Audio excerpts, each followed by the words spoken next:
Very soon, you'll get used to it and be sending money back home.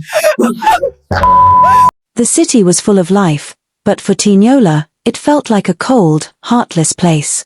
Every day was a struggle just to keep going, just to make sure her family had enough to eat. The small apartment she shared with her mother and younger sister, Zara, was cramped and dark, tucked away in a corner of the city that many people passed by without ever noticing. It was the kind of place where dreams were forgotten, where hope often felt out of reach. Teniola's father had passed away suddenly, leaving a gaping hole in their family. Her mother, once a strong and vibrant woman, was now bedridden, sick and weak, unable to do anything but lie in bed and cough through the days. The illness had drained the life from her, and Teniola could see the slow, painful decline every day. Zara, just a little girl, needed to be protected, but Teniola had no time to be a carefree older sister. She had to be a mother, a caretaker, and a provider. Each morning, Teniola would wake up before the sun came up. The sound of her mother's labored breathing and the quiet shuffle of Zara's small feet reminded her of the weight she carried. She quickly prepared a small breakfast, sometimes just a cup of tea and bread if they were lucky enough to have any. Then she would dress in whatever she could find, often old clothes that had seen better days, and leave the apartment as early as possible. Her first stop was the small cafe down the street. The owner, a grumpy man named Mr. Olumide, would grumble as he handed her the rag to wipe down tables and sweep the floors. The cafe wasn't busy, but it was always messy. People left their dirty cups and plates behind, and the place smelled of old coffee and stale bread. Teniola spent hours there, cleaning, refilling salt shakers, and taking out the trash. Mr. Olumide paid her little, but it was enough to cover some of the bills and buy a few groceries. After the cafe, she would walk to a nearby apartment building where she had a cleaning job. The building's tenants were rich, or at least appeared to be. The marble floors and shiny elevators felt like a world away from her own life. She spent hours scrubbing the floors and polishing the windows, her hands sore and her back aching. The tenants never even acknowledged her presence, walking past her as if she were invisible. But it didn't matter. She wasn't there for recognition. She was there for the money, to pay for the rent and to make sure her mother and sister had food. There were days when she would walk from one job to another, the weight of her responsibilities heavy on her shoulders. Her mind was always racing. What could she do next to make more money? How could she afford the medicine her mother needed? How could she make sure Zara didn't feel the pain of their poverty? Sometimes, when the work was too much, she would pause for a moment to catch her breath. She would find a quiet corner or a park bench, close her eyes for just a second, and think of her father. She wondered if he had ever imagined that his family would be like this, struggling, just barely scraping by. The thought was too painful to dwell on for long. She would force herself to get up, to keep going. They had no other choice. On one particularly long day, after finishing a shift at the cafe and cleaning another apartment building, Teniola found herself walking home in the cool evening air. Her legs were sore, and her feet ached from the hours of standing. As she walked through the busy streets, the noise and chaos of the city felt like it was closing in on her. She pulled her coat tighter around her and quickened her pace. But just as she was about to cross the street near a small market, a voice called out to her. "Teniola," the voice said, filled with surprise. She turned, blinking in confusion. It was a face she hadn't seen in years. There, standing on the sidewalk, was Ifeoma. Teniola's heart skipped a beat. Ifeoma had been her childhood friend, but she had left the city years ago, looking for a better life. The last time Teniola had seen her, Ifeoma was just a young girl like herself, with big dreams and a bright smile.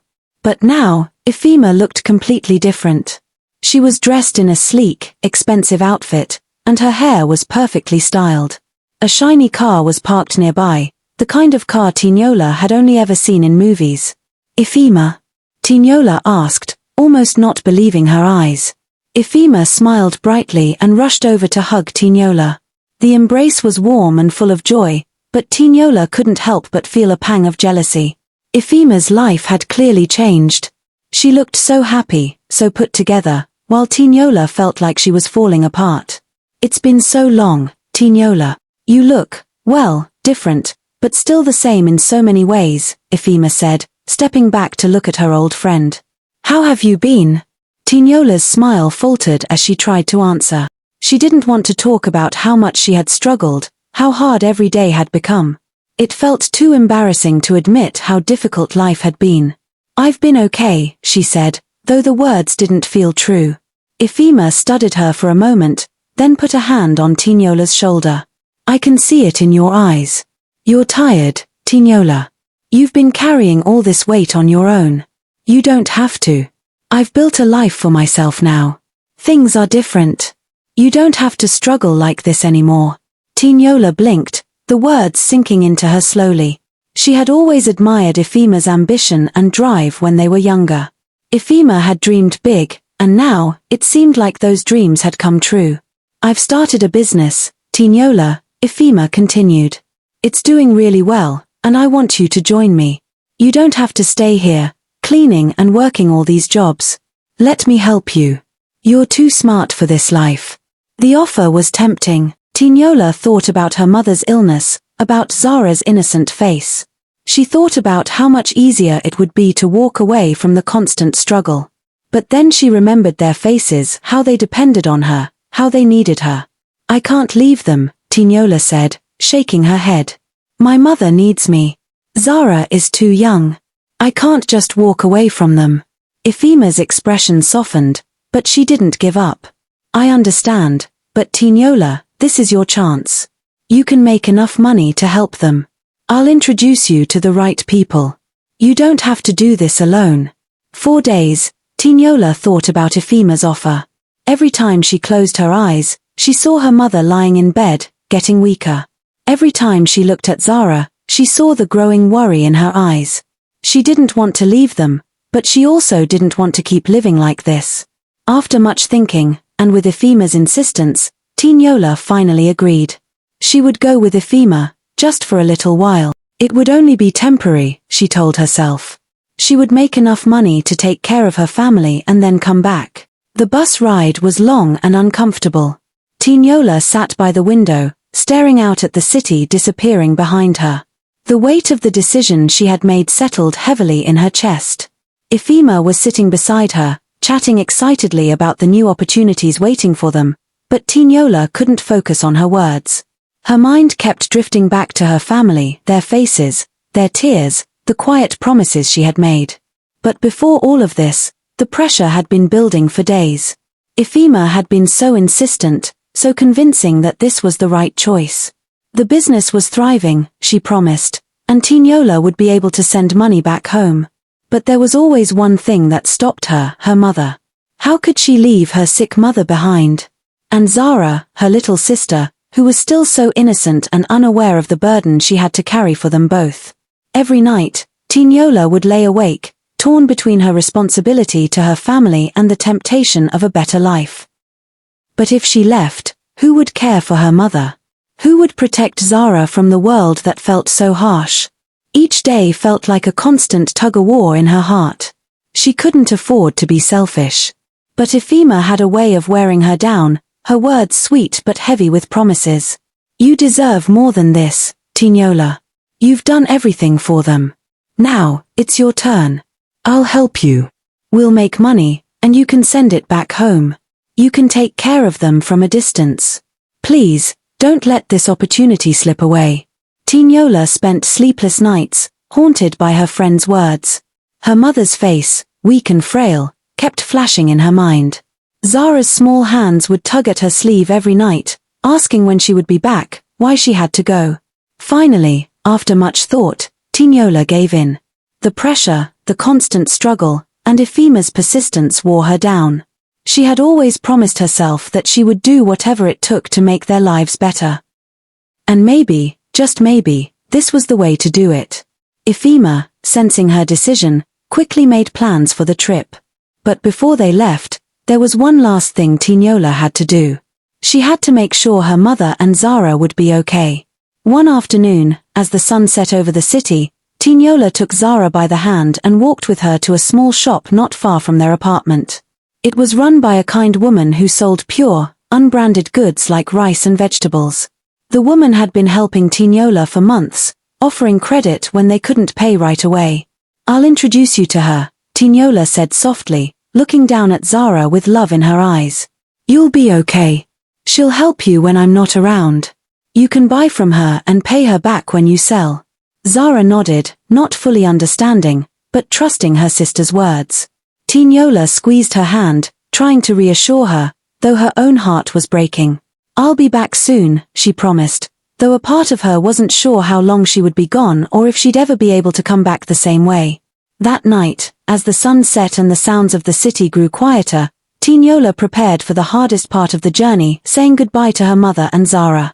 She found herself standing in the small living room, her eyes scanning the room, taking in the familiar sight of their small apartment. It wasn't much, but it was home. And it had been her father's. Her mother lay on the couch, looking frail but still holding on to a sense of pride. Teniola, are you sure? Her mother asked, her voice weak but full of concern. I don't want you to leave. You've always been here for us. Teniola fought the tears that were threatening to spill. She couldn't break down now, not when they needed her to be strong. I'll be back soon, Mama. I promise. You and Zara will be fine. I'll send money. You'll see. Her mother's eyes filled with tears, and Teniola hurriedly wiped them away. Zara stood nearby, clutching her sister's hand tightly. Don't leave me, Teniola, she whispered through her sobs. I need you. Teniola knelt down in front of her, holding her little sister close. I'll come back, Zara. I promise. You have to be strong for Mama, okay? Zara nodded, though her face was streaked with tears. Teniola kissed her forehead, feeling the weight of the world on her shoulders. How could she leave them behind? But it was too late to turn back. She had already made her decision. With one last look at her family, Teniola took a deep breath and walked out the door, Ifeoma waiting outside, ready to leave the city behind.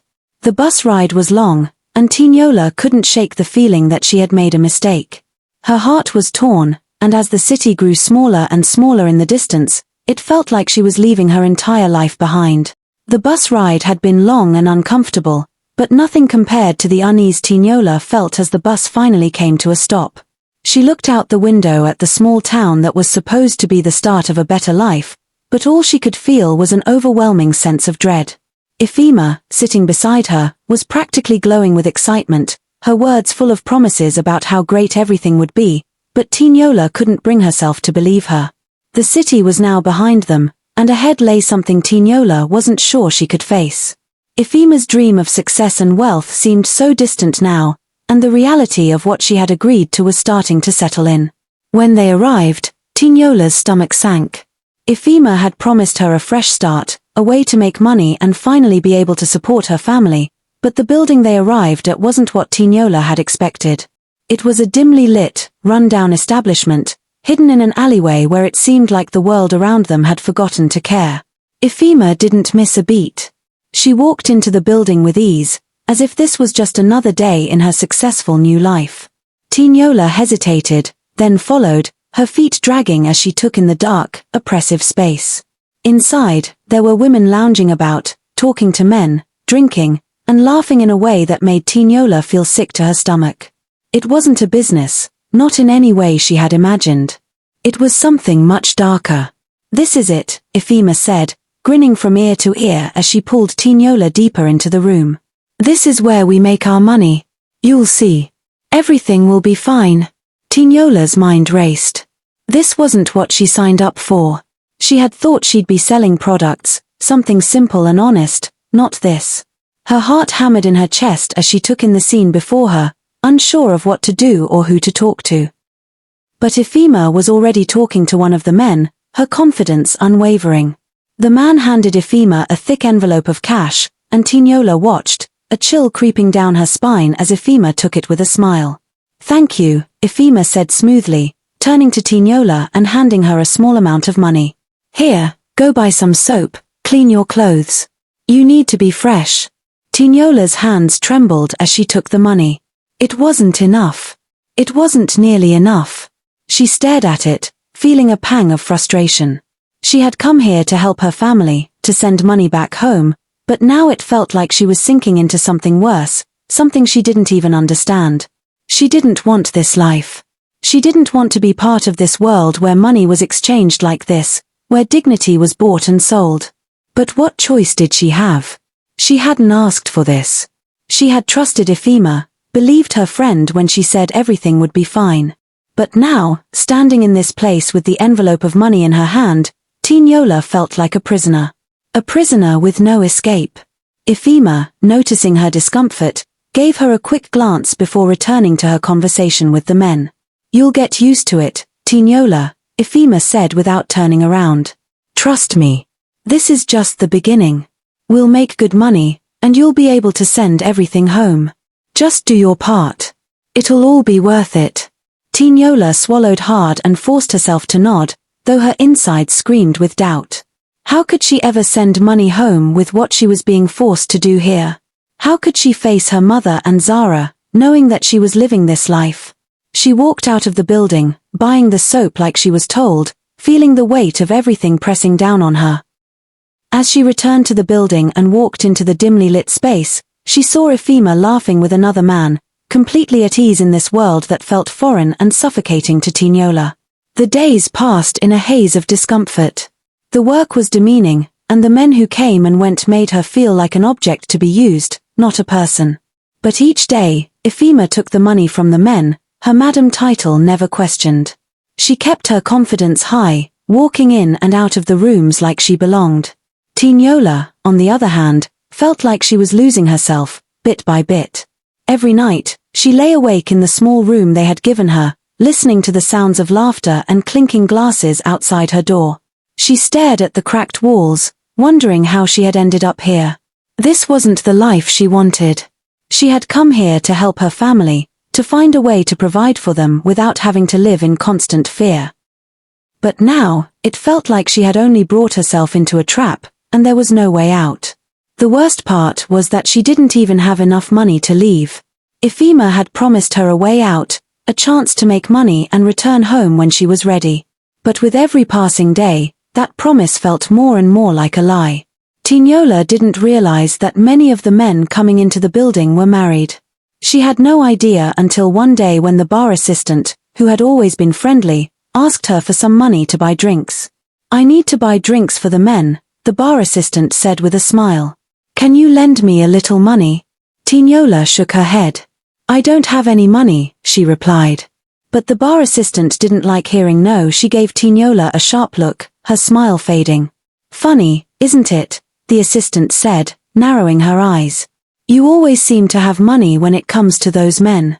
But now, when I need help, you don't." Teniola felt uncomfortable. She had never really paid attention to it before, but now, she realized the assistant was starting to act a little strange. Teniola quickly turned away, trying to ignore her. But later that night, something happened that made everything even worse. One of the regular men came in, just like usual. He smiled at Teniola, and they exchanged some small talk before heading to one of the back rooms. They had done this before, so it felt normal to her. But what she didn't know was that the bar assistant had already called the man's wife. The bar assistant quickly dialed the number and told the wife exactly where to find them.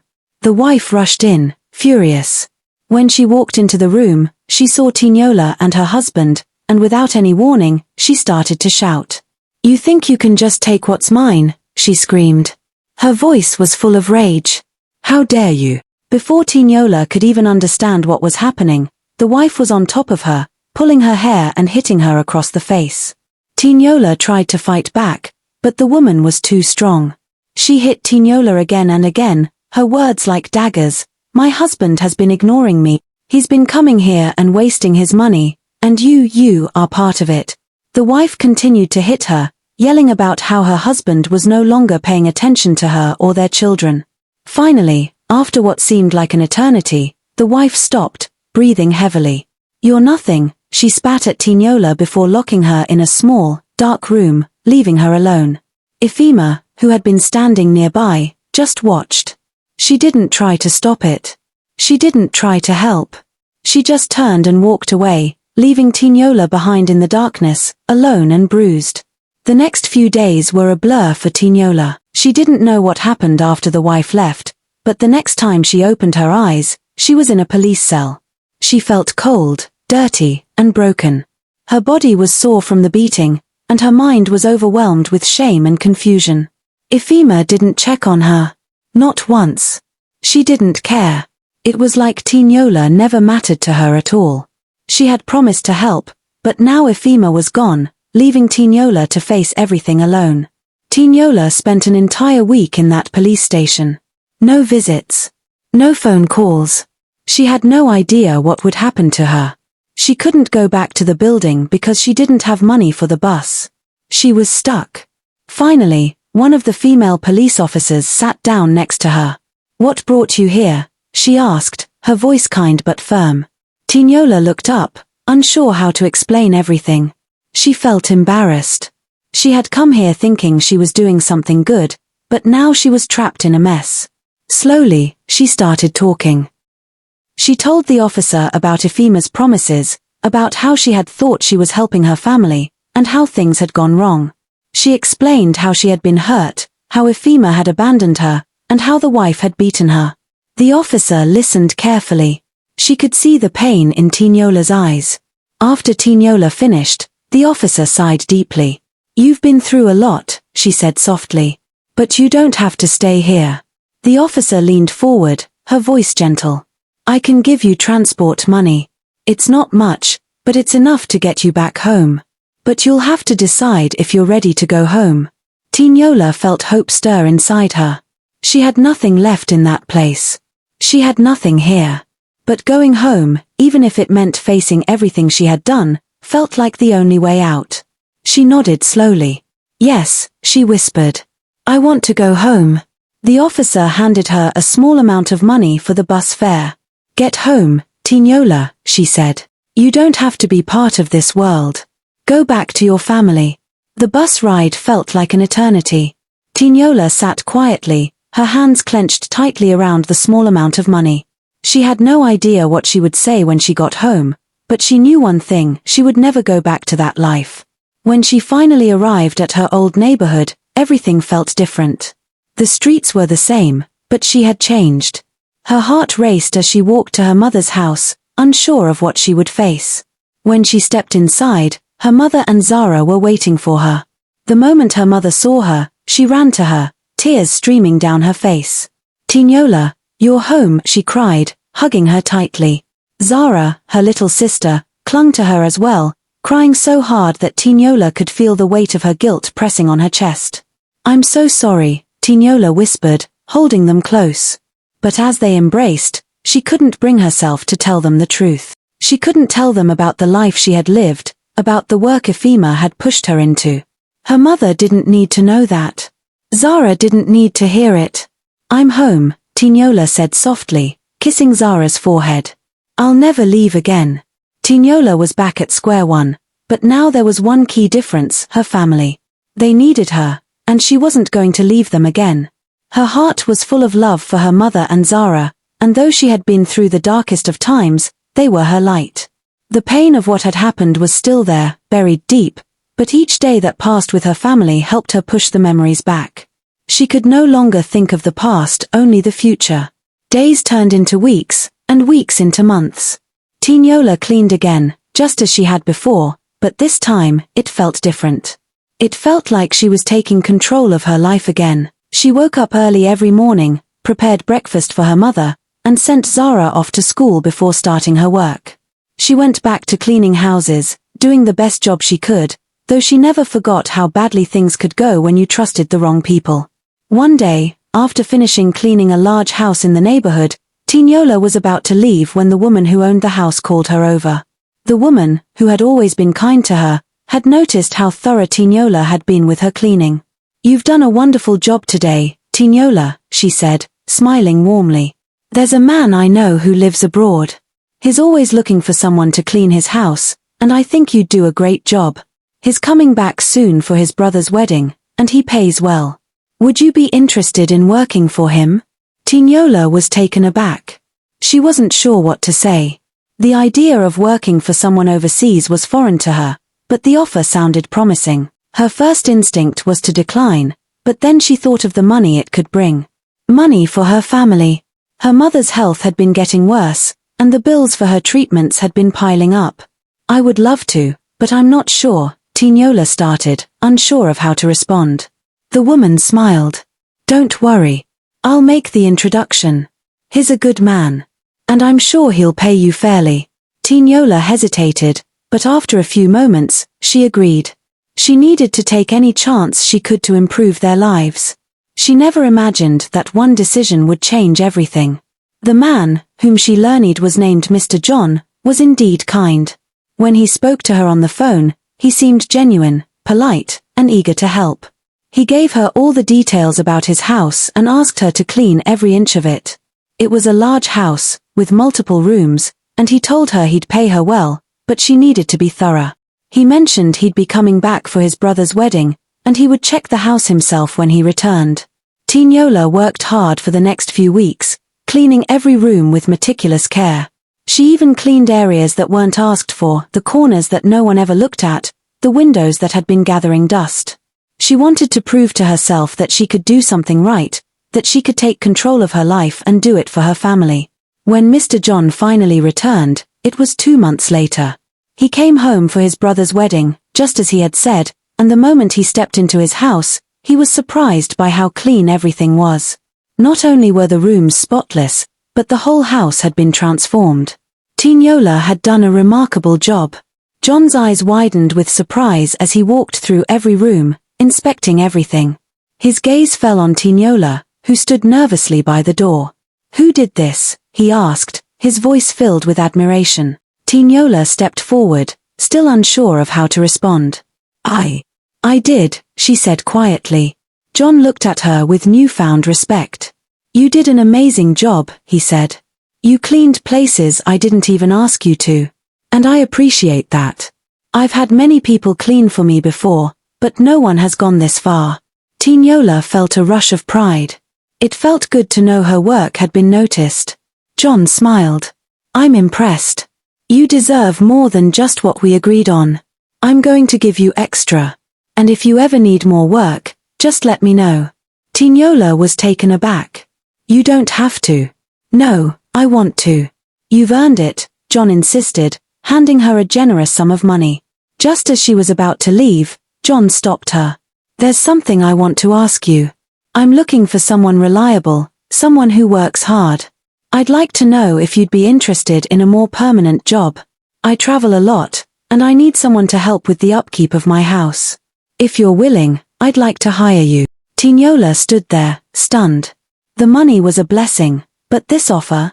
This could change everything. It was an opportunity she had never dreamed of.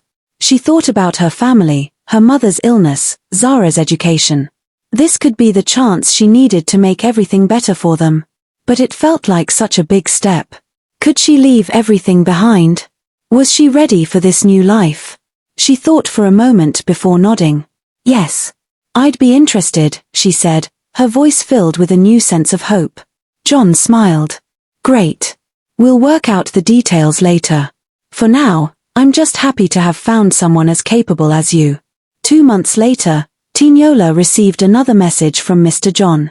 He had returned home again for the wedding, but this time, he had more to discuss. When he met with her, he was even more impressed with her work than before. You really went above and beyond, he said. I've never had anyone clean with such care. You cleaned places no one else ever thought about. You've done an amazing job, and I can't thank you enough for it. Teniola's heart swelled with pride. It was the recognition she had longed for, and for the first time in a long while, she felt like her hard work was truly paying off. John paused, looking at her with a mixture of admiration and something else, something she couldn't quite place. I want to do more for you, Teniola, he said. I can see the potential in you. I know you've been working hard for your family, and I want to help you. I'd like to offer you something better, a future. A new life.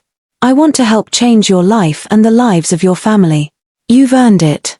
Teniola felt her breath catch in her chest. This was it. This was the opportunity she had been waiting for.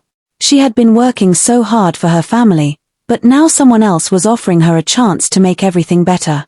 And it wasn't just the money, it was the possibility of a new future, a chance for happiness she had never imagined. Over the next few months, John kept his promise. He helped Teniola and her family in ways she never thought possible. He paid for her mother's treatment, helped with Zara's schooling, and even moved them into a better home. But the greatest gift he gave her was his love. He saw her, truly saw her, in a way no one else had. One day, after all they had been through, John asked her a question that changed everything. "Teniola, will you marry me?" he asked, his voice steady and sincere. Teniola stood there, her heart racing. She had never imagined a future like this, one full of love, security, and happiness. But here it was, standing before her. She smiled through her tears, her voice thick with emotion. "Yes," she whispered. "Yes, I will." They married soon after, and Teniola's life transformed. They moved abroad, where Teniola started a new chapter with John by her side. They built a family, and Teniola lived the life she had always dreamed of, not just for herself, but for her mother and Zara as well. Teniola returned to her old life after surviving betrayal and shame, but she didn't give up. With the help of her little sister, she began cleaning homes again, doing honest work to support her sick mother and rebuild their lives. One day, she cleaned the home of a kind woman who was so impressed by her hard work that she introduced Teniola to a man living abroad. He needed someone to clean his home in preparation for his brother's wedding. Teniola accepted the job, cleaned the house thoroughly, even going beyond what she was paid for. When the man returned, he was amazed by how spotless his house was and asked to meet the cleaner behind the job. When Teniola came forward, the man, named John, was deeply impressed by her dedication and work ethic. He gave her more money and offered her a permanent job. Over time, he got to know her heart and story. Touched by her strength and sacrifice, John promised to change her life, and he did. He paid for her mother's treatment, helped Zara with her education, and later asked Teniola to marry him. They moved abroad and started a beautiful life together. Meanwhile, Ifeoma, who had betrayed Teniola and wrecked homes, set her sights on a wealthy married man named Chima. She seduced him, and soon, they began a full affair. His wife, Ngozi, a quiet but strong woman, was heartbroken but didn't stay silent. She sought the help of a spiritual healer, who performed a powerful spell not for revenge, but to protect her home. Shortly after, Chima and Ifeoma both fell ill. Doctors couldn't explain their condition. Chima realized he had been cursed for his betrayal and returned to beg Ngozi for forgiveness. She forgave him, but the damage was done. Ifeoma's condition grew worse by the day. Her hair fell out, her body weakened, and within a year, she died from an illness no doctor could name. It was said she paid the price for every heart she broke. Teniola, on the other hand, found peace, healing, and love. Teniola's story teaches something many of us forget when life gets heavy, that even when you've been broken, used, or left behind, your story isn't over. She went through things that would crush most people. She was lied to. She was beaten. She was locked in silence, with no one to turn to. And yet, she didn't quit. She didn't let the darkness define her. She came back home with nothing but shame and pain in her heart and still chose to rise. She picked herself up, went back to cleaning houses, and gave her best even when no one was watching. And from that very place of struggle, everything changed. Someone noticed. A door opened. And just like that, her story turned. So if you're listening to this feeling like life has forgotten you, like your prayers are echoing into a quiet sky, please hold on. It's not over. Keep pushing. Keep showing up with honesty, even when it hurts. Because that moment when everything feels like it's falling apart, might just be the moment right before it all comes together. One day, it will click. One day, someone will see you. One day, your tears will turn into testimony. Just don't give up before that day comes. Thanks for watching. Don't forget to like and hit that subscribe button so you'll be the first to know when we drop something new. Bye. See you on my next one.